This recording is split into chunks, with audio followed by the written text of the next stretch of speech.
بسم اللہ الرحمن الرحیم۔ السلام علیکم ناظرین اکرام، آپ دیکھ رہے ہیں Urdu Globe T V Canada Pakistan, اور 15 اور 16 جولائی کے درمیانی رات 12 بجے ہیں۔ پاکستان میں 16 جولائی کی صبح 9 بج رہے ہیں۔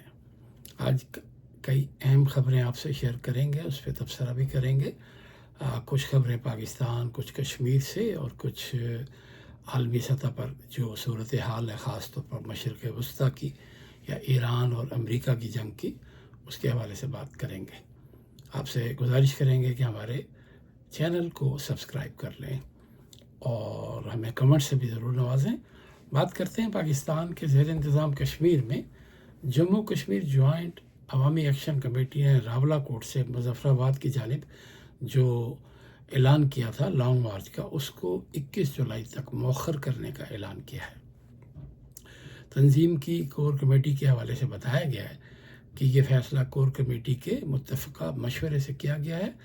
ان کے مطابق پاکستان سے آنے والی ایک اہم شخصیت کے نمائندے نے تنظیم کے وفد سے ملاقات کی اور مطالبات کے حوالے سے یقین دہانی کروائی، جس کے بعد لانگ مارچ کو وقتی طور پر مؤخر کرنے کا فیصلہ کیا گیا ہے۔ اب لوگوں کے ذہن میں یہ ہے کہ جی اہم شخصیت کے نمائندے نے، تو ظاہری سی بات ہے کہ یہ پاکستان کے وزیر اعظم کے نمائندے ہو سکتے ہیں۔ اسٹیبلشمنٹ کے تو نمائندوں کا امکان فی الحال کم ہے، کیونکہ سیاسی طور پر یہ معاملہ حل کیا جا رہا ہے، کوشش بھی کی جا رہی ہے، کیونکہ کمشنر پونچھ ڈویژن جو ہیں ان کا کہنا ہے کہ جی عوامی ایکشن کمیٹی کے لانگ مارچ کو راولہ کوٹ سے گزرنے کی اجازت نہیں دی جائے گی، اور انہوں نے بتایا کہ جی شہر کو سیل کر دیا گیا ہے اور رینجر سمیت قانون نافذ کرنے والے اداروں کے اہلکار وہاں تعینات ہیں۔ اس کا مقصد ہے کہ اہم شخصیت جو ہے وہ کشمیر کے امور سے آپ اچھی طرح واقف ہوں گے، اور وزیر اعظم پاکستان اور کچھ ایسے ادارے جو وہاں پر امن و امان کے ذمہ دار ہیں ان کے نمائندگی ہوئی ہوگی، اور انہوں نے نہیں مذاکرات کر کے ان کو یقین دہانی کرائی ہوگی۔ ادھر پیپل پارٹی کے جو چیئرمین ہیں بلاول بھٹو نے بدھ کو کہا ہے کہ جی وہ کشمیری مہاجرین کی نمائندگی ختم کرنے کے حق میں نہیں، لیکن یہ نہیں چاہتے آزاد کشمیر میں دہشت گردی کی سیاست پروان چڑھے۔ گویا کہ یہ جو جوائنٹ کشمیر کمیٹی ہے، عوامی ایکشن کمیٹی،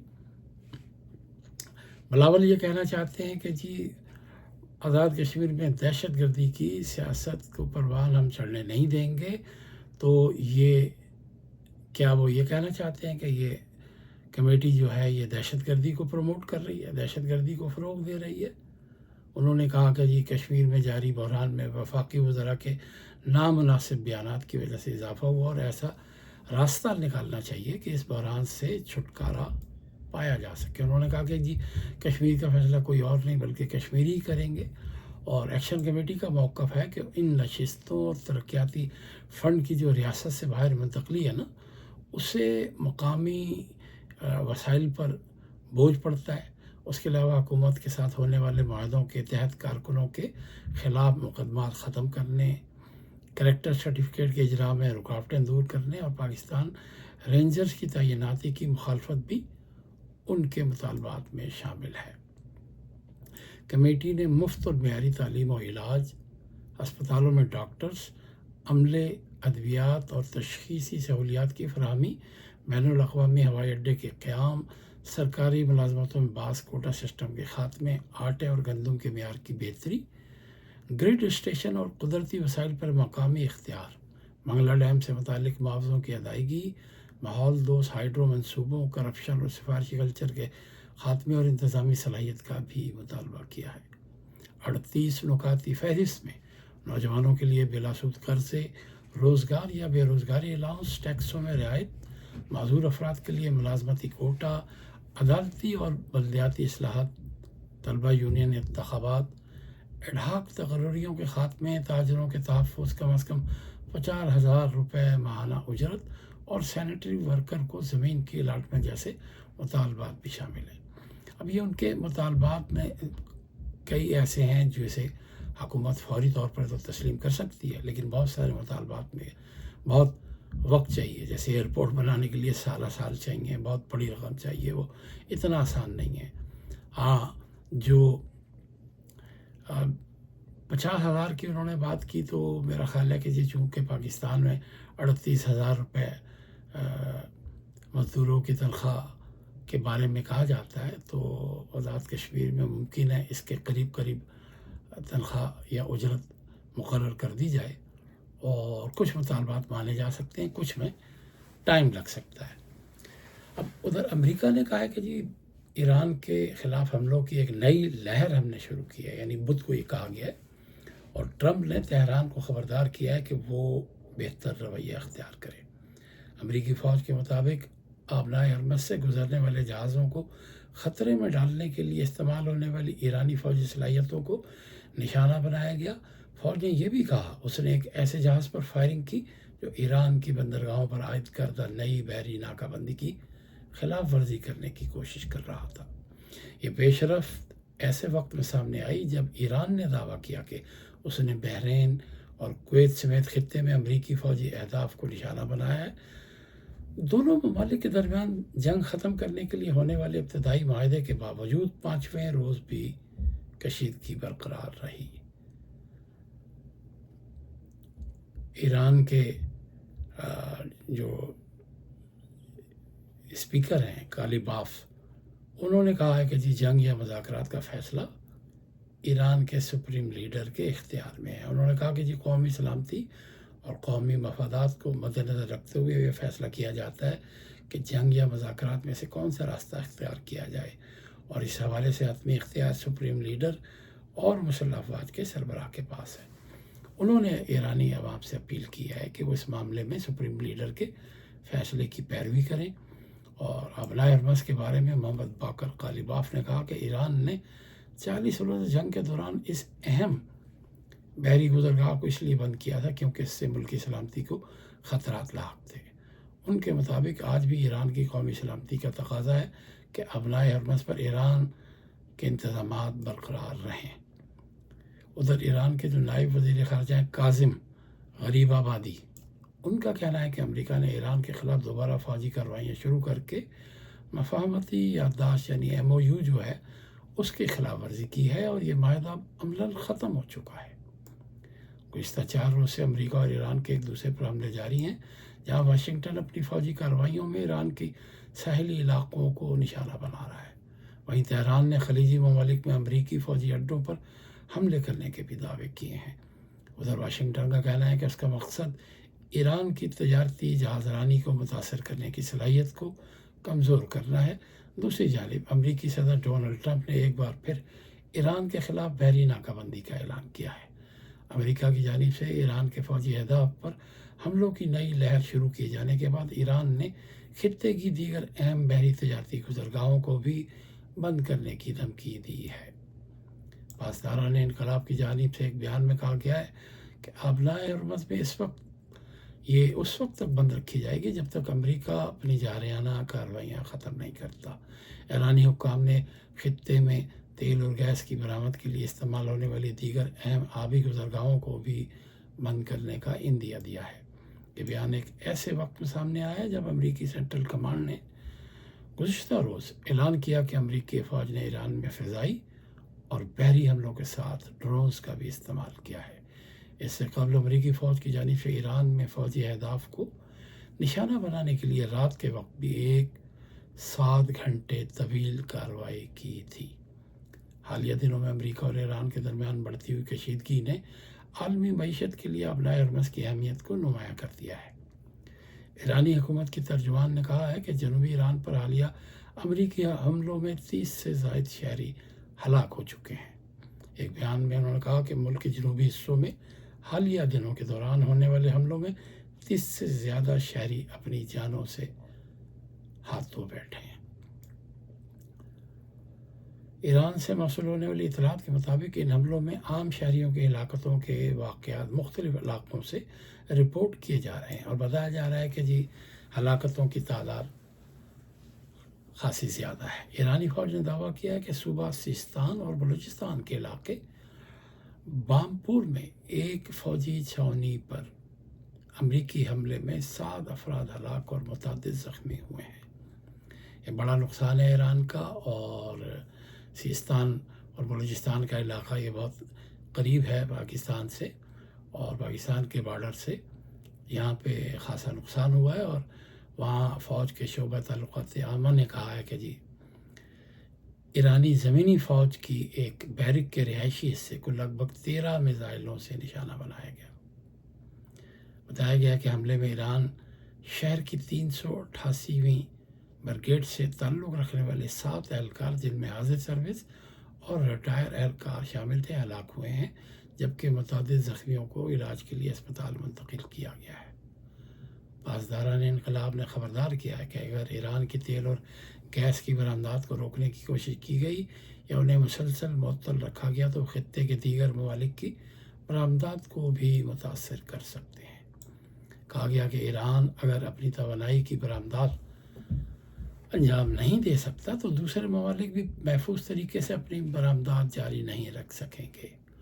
پاسداران انقلاب کا یہ سخت بیان امریکی سینٹرل کمانڈ کی جانب سے اس اعلان کے بعد سامنے آیا، جس میں امریکہ نے جنوبی ایرانی بندرگاہوں کے گرد بحری ناکہ بندی دوبارہ شروع کرنے کا اعلان کیا تھا۔ ایران کے خلاف کسی بھی معاشی یا عسکری دباؤ کا متناسب جواب دیا جائے گا۔ پاسداران انقلاب نے کہا کہ وہ ایران کے خلاف کسی بھی معاشی یا عسکری دباؤ کا متناسب جواب دیں گے۔ ادھر امریکی اخبار نے یہ دعویٰ کیا ہے کہ صدر ڈونلڈ ٹرمپ نے ایران میں زمینی فوج بھیجنے پر غور شروع کر دیا ہے۔ اخبار کے مطابق ٹرمپ ابنائے ارمز کے قریب ایرانی جزائر پر قبضے کے لیے زمین کی فوج بھیجنے پر غور کر رہے ہیں۔ قبل ازیں ایرانی پلوں پر حملوں کی ڈیڈ لائن سے متعلق صحافیوں کے سوال پر ٹرمپ نے کہا کہ انہیں ڈیڈ لائن دینا پسند نہیں۔ ادھر سعودی عرب کے دارالحکومت ریاض میں گیس سلنڈر دھماکے میں 6 پاکستانی جاں بحق ہو گئے ہیں۔ ایک انتہائی افسوسناک بات ہے، ابھی تک یہی بتایا گیا ہے کہ یہ گیس سلنڈر میں دھماکہ ہوا تھا۔ ابھی مزید تفصیلات سامنے نہیں آئیں، لیکن رپورٹس کے مطابق ریاض کے علاقے میں گزشتہ شب گیس سلنڈر دھماکے کا واقعہ پیش آیا۔ سفارت خانے کا کہنا ہے کہ جاں بحق افراد کی میتوں کی وطن واپسی اور دیگر قانونی کارروائیوں کے لیے سعودی حکام سے رابطے میں ہیں۔ ادھر بنگلہ دیش کی فائنینشیل انٹیلیجنس یونٹ نے سابق وزیر اعظم شیخ حسینہ واجد سے متعلق 6 ارب 20 کروڑ ڈالر کے اثاثے ضبط کر لیے ہیں۔ حکام کا کہنا ہے کہ ضبط کیے گئے اثاثوں کا تعلق شیخ حسینہ واجد، ان کے خاندان اور 10 بزنس گروپوں سے ہے۔ حسینہ واجد کے بنگلہ دیش میں اور بیرون ملک اثاثے بھی ضبط کیے جا چکے ہیں۔ سابق وزیر اعظم کے اثاثوں سے متعلق 2024 سے تحقیقات جاری ہیں۔ حسینہ واجد ملک گیر طلبہ احتجاج کے باعث عہدہ چھوڑ کر بھارت فرار ہو گئی تھیں۔ ایران کے سابق وزیر خارجہ اور موجودہ رکن پارلیمنٹ منوچر متقی نے امریکی فوجی اڈے پر زمینی حملے اور امریکیوں کو یرغمال بنانے کا ایک مطالبہ کیا ہے، یعنی ایک تجویز انہوں نے پیش کیا ہے کہ امریکی فوجی اڈوں پر حملہ کیا جائے اور وہاں سے جو امریکی فوجی ہیں ان کو یرغمال بنا کر ایران لایا جائے۔ اب انہوں نے خطے میں ایک امریکی فوجی اڈے پر حملہ کرنے اور 100 امریکی شہریوں کو یرغمال بنا کر ایران لانے کی جو تجویز پیش کی ہے، یہ اتنی آسان نہیں ہے اور خاصی مشکل ہے۔ یہ خواہش ہو سکتی ہے، اس پر عمل کرنا بہت مشکل ہے۔ ادھر ایران میں مبینہ طور پر لاپتہ 12 پاکستانی نوجوانوں میں سے 2 بحفاظت سفارت خانے تہران پہنچ گئے ہیں۔ حکام کا کہنا ہے کہ نوجوانوں کی شناخت طلحہ اور شہزاد کے نام سے ہوئی۔ دونوں کا تعلق لاہور کے علاقے پسین سے ہے۔ حکام کے مطابق متاثرہ خاندانوں کی درخواستوں پر مقدمات درج کر لیے گئے ہیں۔ ملزمان کی گرفتاری کے لیے خصوصی تحقیقاتی ٹیمیں تشکیل دی گئی ہیں۔ ایف آئی اے حکام کا کہنا ہے کہ لاپتہ 12 نوجوانوں میں سے 7 کا تعلق لاہور سے ہے۔ اس معاملے کی ابتدائی تحقیقات میں یہ بات سامنے آئی کہ انسانی اسمگلروں نے نوجوانوں کو بلوچستان کے راستے ایران پہنچایا۔ نوجوانوں کو یقین دلایا گا کہ انہیں براستہ ترکی اٹلی منتقل کر دیا جائے گا۔ حکام کا کہنا ہے کہ اسمگلروں نے ابتدائی طور پر چند ہزار ڈالر وصول کی وعدہ کیا گیا یورپ پہنچنے کے بعد باقی رقم وصول کی جائے گی، لیکن یہ باقی رقم وصول کرنے کے بعد آپ کو پتہ ہے کہ یہ اسمگلر جتنے بھی ہیں یہ لوگوں سے پہلے پیسے لے لیتے ہیں، پھر لوگوں کو کہتے ہیں کہ جی ہم آپ کو یورپ پہنچا دیں گے، اور پھر ان کو یرغمال بنا لیتے ہیں، پھر ان کی فیملی سے ہزاروں ڈالر فی کس تاوان کا مطالبہ کرتے ہیں۔ ان میں سے ہر نوجوان کے اہل خانہ سے فی کس $6,000 مانگے گئے تھے، اور ایف آئی اے نے تو کہا ہے کہ جی وہ نوجوانوں کی بازیابی کے لیے تمام وسائل جو ہیں وہ روک کر لا رہے ہیں، اور ایرانی حکام سے رابطے میں ہیں، اور کچھ ٹیمیں پاکستان میں انسانی اسمگلروں کے ٹھکانوں پہ چھاپے مار رہی ہیں۔ لوگوں کو بھی غیر قانونی طور پر یورپ بھجوانے کے بہانے شہریوں کو بیرون ملک یرغمال بنا کر اہل خانہ سے بھاری رقم وصول کرنے کے واقعات میں کچھ عرصے سے بہت زیادہ اضافہ ہوا ہے۔ لوگوں کو چاہیے کہ اپنے بچوں کو، بھائیوں کو، عزیزوں کو، دوستوں کو بیرون ملک جانے سے اس لیے منع کریں کہ یہاں جانا انتہائی خطرناک ہے، اس میں آپ کے پیسے، آپ کی زندگی خطرے سے دوچار ہے۔ جو لوگ کچھ عرصہ پہلے چلے گئے یا کوئی 100 میں سے اگر ایک چلا گیا تو اس کو دیکھ کر آپ جانے کی کوشش ہرگز نہ کریں۔ یہ انتہائی خطرناک روٹ ہے، خطرناک راستہ ہے۔ سب سے پہلے تو آپ کو بلوچستان سے ایران جاتے ہوئے بے شمار خطرات کا سامنا ہے۔ آپ کو پتہ ہے کہ بلوچستان میں جو دہشت گرد تنظیمیں ہیں وہ شناختی کارڈ دیکھ کر، خاص طور پر پنجاب کے لوگوں کو شناختی کارڈ دیکھنے کے بعد مار دیتی ہیں۔ پھر اس کے بعد آپ بارڈر پر جاتے ہیں، پھر ایران کے بارڈر پہ چھپ چھپا کے جائیں گے، اگر وہاں پر انہوں نے پکڑ لیا تو پھر وہ آپ کو پاکستان ڈپورٹ کریں گے، پھر وہاں سے پاکستان آنے کے لیے آپ کو مشکلات کا سامنا کرنا پڑے گا۔ اس کے بعد بہت لمبا روٹ ہے کہ جو یہ لوگ ترکی لے کے جاتے ہیں، ترکی سے یونان، یونان سے اٹلی۔ کوئی 20-25 سال پہلے بھی اسی طرح کے حالات تھے، لیکن ان دنوں یہ حالات بہت سخت ہو چکے ہیں، بہت پریشانیاں ہیں، اور جس کسی نے بھی صرف یعنی وہ لوگ جو تعلیم یافتہ نہیں ہیں اور پیسے خرچ کر کے کسی یورپی ملک جانا چاہتے ہیں، ان کا وہاں مستقبل تاریک ہے۔ ان کے لیے وہاں نوکریاں انتہائی نچلے درجے کی نوکریاں ہوں گی، اور جتنے پیسے وہ وہاں پہ کمائیں گے اس کے قریب قریب ان کے اخراجات ہوں گے۔ اکیلے رہنا، فیملی کے بغیر رہنا، والدین کے بغیر رہنا اور پیسے کمانے کی خواہش کرنا مشکل ہے، بہت زیادہ مشکل ہے۔ یہ صرف ان لوگوں کے لیے ہے جو بیرون ملک جانے کا، جن کے پاس ہنر ہے، جنہیں کوئی ہنر آتا ہے اور کچھ تعلیم ہے۔ اگر وہ تعلیم یافتہ ہیں اور ان کے پاس کچھ ہنر ہے، اگر گریڈ 12 کیا ہوا ہے، تو پاکستان سے لیگل جانے کے لیے کئی اور ممالک کے ویزے مل سکتے ہیں۔ کچھ عرصے تک آپ کورسز کر سکتے ہیں۔ کوریا کی زبان سیکھ کر آپ 6 مہینے میں، 8 مہینے میں کوریا جا سکتے ہیں، اور وہاں یہ یورپ سے آپ 3 گنا پیسے کما سکتے ہیں۔ اگر آپ یورپ جانے کی خواہش رکھتے ہیں تو وہاں پر آمدن اب وہ نہیں رہی۔ سب سے زیادہ سختی جو اب ہوئی ہے وہ ترکی میں ہوئی ہے، اٹلی میں ہوئی ہے، اسپین میں ہوئی ہے، یونان میں ہوئی ہے، اور برطانیہ میں ہوئی ہے۔ برطانیہ میں تو لوگوں کو، اللیگل لوگوں کو رہنے نہیں دیا جا رہا۔ یہ ایک بہت بڑا ٹاپک ہے۔ صرف اس ٹاپک پہ امیگریشن کے ہم تفصیل سے ایک ویلاگ کریں گے اور لوگوں کو اس حوالے سے ضرور معلومات دیں گے۔ یہیں پہ توصیف سید کو دیں اجازت۔